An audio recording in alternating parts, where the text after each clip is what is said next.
My husband just bought me a 12-pack of mini wine bottles from Costco, and I've never seen 50 Shades of Grey, so let's watch it together, and I'll tell you how I think they filmed it. Let's go! Cheers. I only just remembered that this is based on fan fiction from Twilight. Okay, but where's the sex? Found it. His mouth is very near her downstairs area, but she's still wearing underwear, so that makes it really easy to put something like this in between them to make sure that she's still protected. And they do a pretty nifty trick where he puts his mouth like on the inside of her thigh, and then they cut away to her face. But in that full sequence, his mouth never really needed to be any closer than like 4 inches. He's probably wearing one of these. I actually add padding to something like this to give a little bit more sensation protection while still having camera access for the full rear shot. Aha!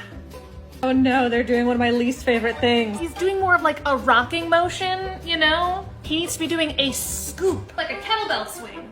Huh, you scoop. And then the mirror shot, it's just even worse. Well, I am out of wine and that was just the first next scene in the movie, so like and follow for part 2.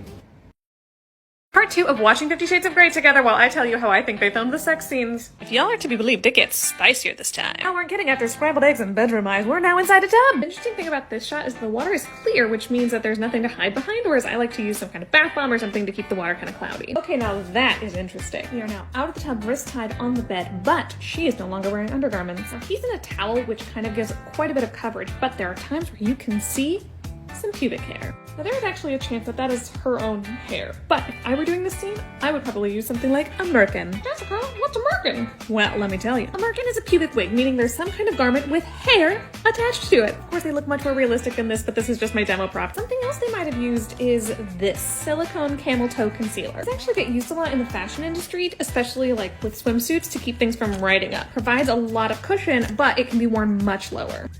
It's his mother! This movie. We are running out of time in this one, but like and follow, and I'll post a part 3 soon. Cheers!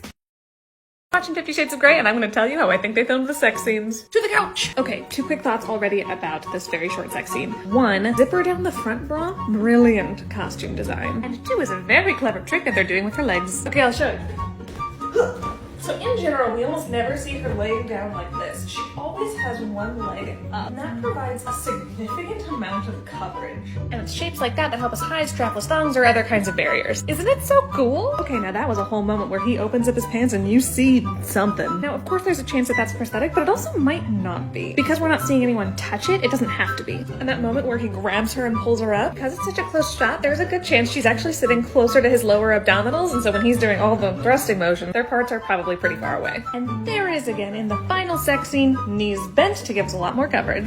Even when her ankles are supposed to be tied, there's still not room for that. Was that the ending?